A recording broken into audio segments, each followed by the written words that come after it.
झारखंड की जनता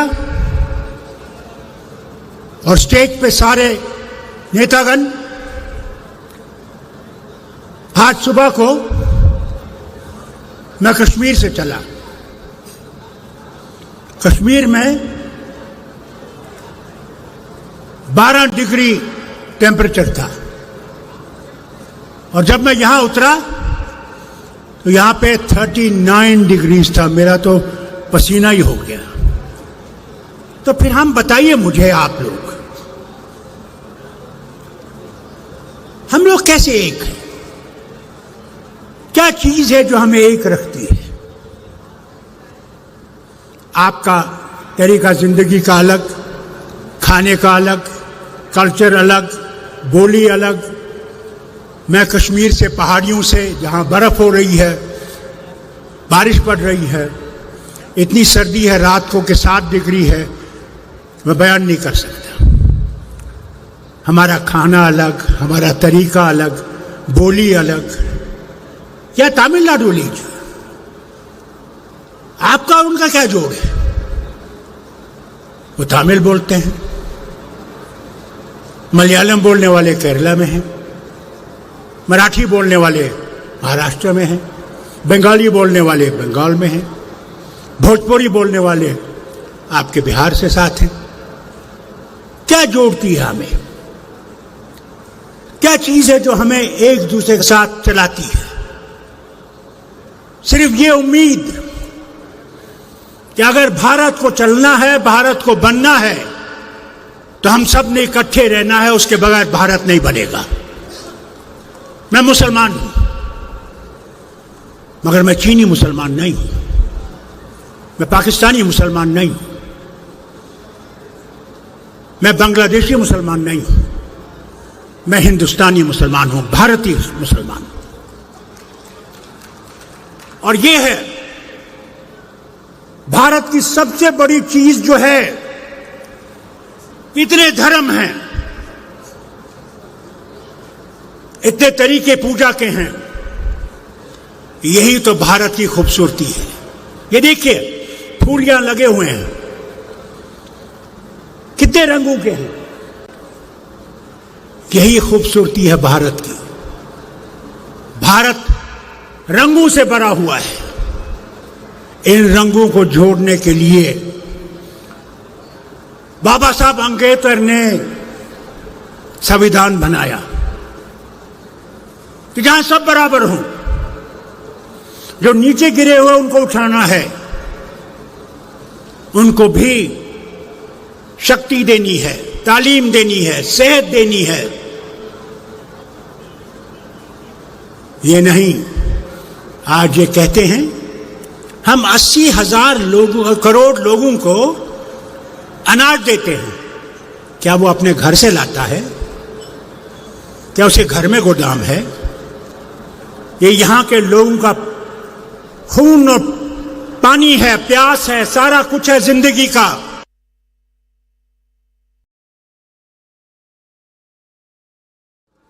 आज राम को बेच रहे हैं, राम को कहते हैं हमने लाया।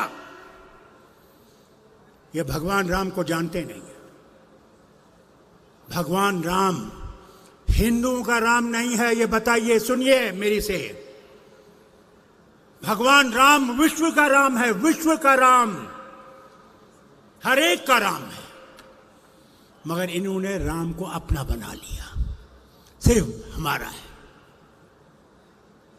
अगर हमने इस देश को बचाना है, ये देखिए, 2 महिलाएं मेरी बहनें यहां बैठी हुई हैं। क्या कसूर है इनके खावंदों का? कुछ भी नहीं, मगर वो डर गए हैं इनकी ताकत से। जैसे मेरी बहन ने बोला आपसे, दिल्ली में जो तूफान आया, कैसे आया?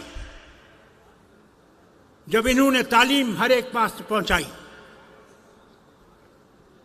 हर मोहल्ले में। कैसे आया? जब इन्होंने तालीम हर एक पास पहुंचाई, हर मोहल्ले में क्लिनिक्स खोली हैं जहां इंसान जा सकता है, उसका इलाज हो सकता है, उसको दवाई दे सकते हैं। मैं भी डायबिटिक हूं। हर मोहल्ले में कि उसके लिए तुम इंसुलिन बंद कर दो, फिर ये कहो कि हमने भारत बनाना है, सबके लिए बनाना है। भारत ऐसे नहीं बनेगा, भारत दुश्मनी से नहीं बनेगा। भारत दुश्मन को भी गले लगाने से बनेगा, उसके बगैर नहीं बनेगा। यह हमारी परंपरा है। इस परंपरा को ये मिटाना चाहते हैं, ये आपके सामने दिखाना चाहते हैं। मैं कश्मीर से आ रहा हूं, मैं आपको कश्मीर की कुछ बातें बताना चाहता हूं। कितना शोर करते हैं कि हमने 370 खत्म कर दिया और कश्मीर को हिंदुस्तान का बनाया। कश्मीर इन्होंने नहीं हिंदुस्तान के साथ बनाया। कश्मीर कश्मीर के लोगों ने, जब पाकिस्तान के फौज हमारे शहर श्रीनगर के करीब पहुंच गए, उस वक्त वो कश्मीरी हिंदू, मुसलमान, सिख खड़ा हो गया और कहने लगा, हमलावर खबरदार, हम कश्मीरी हैं तैयार। हम 70% से ज्यादा मुसलमान हैं, मगर हमने पाकिस्तान को कबूल नहीं किया। हमने गांधी और नेहरू के हिंदुस्तान को कबूल किया कि इसमें हम सब रह सकते हैं, हिंदू, मुसलमान, सिख, ईसाई, बौद्ध, जो कश्मीर की आबादी है। ये आज आपके पास आते हैं, हमने कश्मीर लाया। अरे क्या तुम्हारे बाप ने लाया? वो तो कश्मीर के लोगों ने लाया, जिनने वो किरण देखी गांधी में, नेहरू में। यही मुल्क है जहां हम इज्जत से रह सकते हैं। आज हाल देखिए क्या है। अभी चंद दिन पहले बहुत बारिश पड़ी, हमारा दरिया जिसे जहलम कहते हैं, उसमें तूफानी आने लगी। उसमें 3 पुल बनने थे। मेरा बेटा जब चीफ मिनिस्टर था, उसने 3 पुलों की शुरुआत की थी। 16 के बाद उन पुलों पे कोई काम नहीं हुआ। और आपसे कहते हैं हमने कश्मीर को आसमान पे पहुंचा दिया। क्या हाल है। तो वो बच्चे कैसे मरे जो किश्ती डूब गई? आज भी वो 2 बच्चे और एक बाप नहीं मिल रहा है। मोदी जी, शर्म आनी चाहिए। आज आपका शासन है वहां, और जो आप लोगों से कहते हैं कि हमारे वहां बहुत तरक्की हुई, क्या आप 3 पुल नहीं बना सके? अगर आप वो 3 पुल बना लेते, वो बच्चे नहीं मरते। आज उनके यहां मातम नहीं होती। इनकी बातों में मत जाइएगा। हम इतने पीछे हो गए हैं, मैं बयान नहीं कर सकता। क्या जम्मू और कश्मीर के लोग बेवकूफ हैं कि वो अफसर नहीं बन सकते? सब यूपी से लाए हैं आपने। क्या हम लोग इतने कमीने हैं, कमबख्त हैं, कुछ नहीं कर सकते? बहुत कुछ कहता मैं, मगर वक्त कम है। और कांग्रेस के सदर खड़गे साहब को आगे भी जाना है। सिर्फ आपसे एक बात कहता हूं, आज सब भूलिएगा किसने क्या किया, किसने क्या नहीं किया। आज अगर अपने भारत की इज्जत रखनी है, जम्मू कश्मीर के अवाम की इज्जत रखनी है, तो मतदान के दिन उस मशीन पे वो बटन दबाइएगा जो यहां पे लोग बैठे हैं, इंडियन अलायंस के लोग, उनको वोट दीजिएगा। वही रास्ता है, वही बचा सकता है भारत को, ये नहीं बचा सकेगा। इन्होंने किसकी इज्जत रखी? सुप्रीम कोर्ट तक की इज्जत नहीं रखी। उन तक को धमकियां दी गई जजों को कि खबरदार, अगर ये फैसला करोगे तो तुम्हारा मुकद्दर मुश्किल में है। मैं अखबार वालों से और मीडिया से कुछ नहीं कहता, क्योंकि इन पे दबाव है, इनके जो चलाने वाले हैं उन पे दबाव है, वो डर गए। ऊपर वाला करे कि वो दिन आए जब आप आज़ादी से लिख सकें, जब हमारे खिलाफ आप लिख सकें, जब हम सत्ता में होंगे। वो है डेमोक्रेसी, वो है हिंदुस्तान।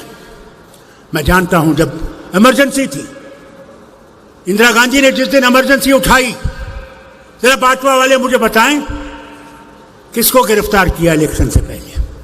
यहां तो ये दो महिला बैठी हुई हैं आपके सामने, इनके पतियों से डर के उनको बिठा दिया। मशीन का ख्याल रखिएगा। मैं बार बार ये कहता हूं मशीन चोर है, होश करिएगा। कहीं ये ना हो कि आप इनको वोट डालें और वोट निकले फूल का। ये देखिएगा, इनने मशीनों को भी ऐसा किया है। उसके लिए मैं हाथ जोड़ के आपसे कहता हूं,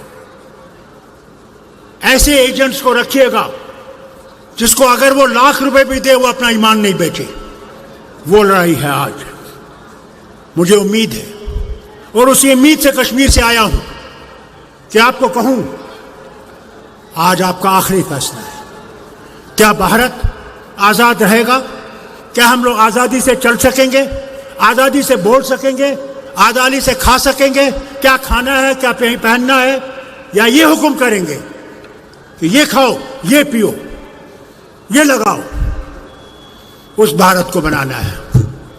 मैं उम्मीद करूंगा, मैं यहां से आपको देखकर ये उम्मीद ले रहा हूं, कश्मीर, जम्मू और कश्मीर जो एक मुसीबत में पड़ा हुआ है, पाकिस्तान एक तरफ से, चीन दूसरी तरफ से। चीन हमारी जमीन पे है आज, मगर कहते हैं कोई जमीन का टुकड़ा नहीं गया। उन्होंने 2000 कनाल पे उनका कब्जा हो गया है। क्या बताया ना उसका, ये जो 18 बातें निकली, 19 बातें, क्या निकला? चीन आगे चलता जा रहा है और ये कुछ नहीं कह रहे। अगर आपने हमें बचाना है, हमारी इज्जत को बचाना है, यहां के हिंदू, मुसलमान, सिख, ईसाई, बौद्ध की इज्जत रखनी है, तो इंडियन गठजोड़ को वोट दीजिए, इसे कामयाब कीजिए और बीजेपी को अपना रास्ता दिखाइए। बहुत बहुत शुक्रिया। जय हिंद। मेरे साथ, मगर मैं देखना चाहता हूं हाथ उठाए हुए